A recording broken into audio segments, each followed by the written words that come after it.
और अगली खबर राजधानी दिल्ली से है, जहां पर इंडिया गठबंधन के नेताओं ने राष्ट्रपति से मुलाकात की है। मणिपुर गए विपक्षी दलों के डेलीगेशन ने मुलाकात की है। राष्ट्रपति को मणिपुर की स्थिति की जानकारी दी गई है। आपको बता दें कि पीएम को मणिपुर का दौरा करना चाहिए, ये मल्लिकार्जुन खड़गे का कहना है। तो देखिए, राष्ट्रपति द्रौपदी मुर्मू को मणिपुर की स्थिति की जानकारी दी है विपक्षी दलों के नेताओं ने। आपको बता दें कि मणिपुर में पिछले 3 महीनों से हिंसा जारी है। इसी को लेकर लगातार प्रधानमंत्री मोदी से विपक्ष के नेताओं ने चुप्पी तोड़ने की बात कही है। इसको लेकर 20 सदस्यों की टीम मणिपुर गई थी, जिसमें तमाम इंडिया जो गठबंधन में बनाए गए हैं उस गठबंधन के बीच नेता गए थे मणिपुर और मणिपुर की हिंसा का जायजा लिया। इसको लेकर राष्ट्रपति को जानकारी दी गई है मणिपुर को लेकर। तो देखिए, इस वक्त की बड़ी खबर हम आपको बता रहे हैं राजधानी दिल्ली से, जहां पर इंडिया गठबंधन के नेताओं ने राष्ट्रपति द्रौपदी मुर्मू से मुलाकात की है और मुलाकात के बाद मणिपुर की हिंसा को लेकर राष्ट्रपति को अवगत करवाया है। आपको बता दें कि लगातार मानसून सत्र भी चल रहा है। इस मानसून सत्र में विपक्षी दल मणिपुर को लेकर प्रधानमंत्री मोदी से अपील कर रहे हैं कि वो अपनी चुप्पी तोड़े और मणिपुर हिंसा को लेकर बात कहें। लेकिन अब इसी को लेकर मणिपुर की स्थिति की जानकारी दी गई है राष्ट्रपति द्रौपदी मुर्मू को लेकर।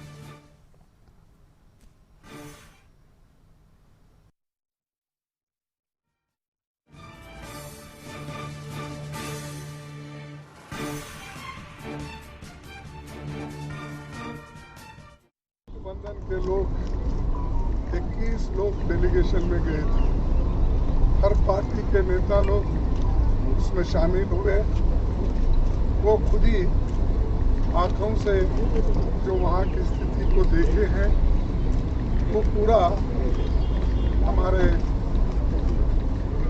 राष्ट्रपति जी को बताए और हमने मेमोरेंडम भी उनको पेश किया और किस ढंग से अब तक वहाँ पर घटनाएं।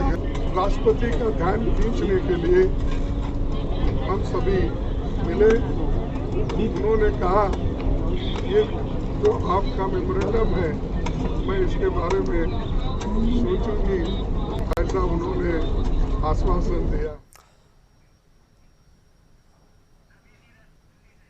और इस खबर पर ज्यादा जानकारी के लिए हमारे सहयोगी दिल्ली से रवि नीरज जब फोन लाइन पर जुड़ गए हैं। रवि, मणिपुर हिंसा का दौरा किया था सभी जो इंडिया गठबंधन के सदस्य बनाए गए कि उसमें करीब 20 सदस्य मणिपुर हिंसा को लेकर स्थितियों का जायजा लिया। अब राष्ट्रपति को रिपोर्ट सौंपी गई है, उनको स्थिति से अवगत करवाया गया है।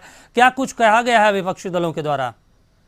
आज 11:30 बजे राष्ट्रपति भवन जाकर राष्ट्रपति को जो नई टीम है इंडिया टीम वो पहुंची और पूरी घटनाक्रम को विस्तार पूर्वक 2 दिन का दौरा के बारे में पूरी जानकारी उन्होंने रखा।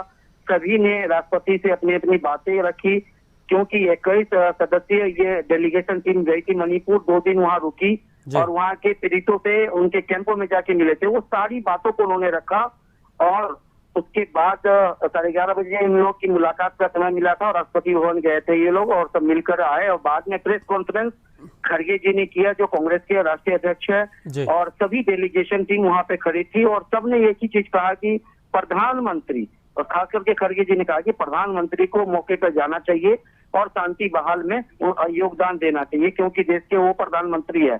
इस तरह से और विभिन्न बात तो सदन में जो पिछले 11-12 दिन से जो लगातार सत्र सुचारू रूप से नहीं चल पा रहा, उसको लेकर के भी उन्होंने उस समय प्रेस कॉन्फ्रेंस में उन्होंने राष्ट्रपति भवन के बाहर सारी बातें रखी और साफ कहा कि सरकार इस पे पीछे हट रही है, सरकार साथ नहीं दे रही है, चाहे वो स्टेट सरकार, वहाँ की स्थानीय सरकार हो या केंद्र सरकार, इससे पूरी तरह से कारगर नहीं हो पा रही है मणिपुर में शांति बहाल करने के लिए। और साथ में गुड़गांव के मामले को भी उन्होंने इस प्रेस कॉन्फ्रेंस में रखा। जी, लेकिन रवि, इस बड़ा सवाल यहाँ पे ये है कि करीब 3 महीनों से वहाँ पे हिंसा जारी है। लगातार मानसून सत्र में भी जो सदन है उसको नहीं सही तरीके से चलाया जा रहा है, हंगामा हर रोज हो रहा है, फिर भी प्रधानमंत्री भी इस पर चुप हैं। तो और जो यहाँ पे प्रेस कॉन्फ्रेंस कर रहे थे मल्लिकार्जुन खड़गे के साथ, इसमें किस किस दलों के नेता थे, या सभी जो इंडिया दल के जो सभी संघ 26 दल हैं उनके सभी नेता शामिल थे, या फिर कोई यहाँ से गैर हाजिर भी रहे? रवि, नहीं, सभी डेलीगेशन के लगभग 2100 मेंबर उस समय उपस्थित थे और खास करके बिहार से आरजेडी से मनोज झा थे, जदयू से ललन जी थे, समाजवादी पार्टी से सभी पार्टी से जो डेलीगेशन टीम थी, एक एक करके सभी मेंबर उपस्थित थे उस राष्ट्रपति डेलीगेशन टीम में, और सबने इस चिलचिलाती धूप में राष्ट्रपति भवन के प्रांगण के जस्ट बाहर मीडिया प्रेस कॉन्फ्रेंस रखा। करीबन 20 मिनट मीडिया से इन्होंने बातचीत किया और एक एक चीजों को उन्होंने रखा कि सदन में हमें बोलने नहीं दिया जाता, मेरी माइक को बंद कर दी जाती है, और प्रधानमंत्री इस पर खुद आकर के हमारी बातों को सुने और इससे इसका जो सुलभ रास्ता है उसको निकाले। चलिए, तमाम जानकारी के लिए रवि नीरज आपका शुक्रिया।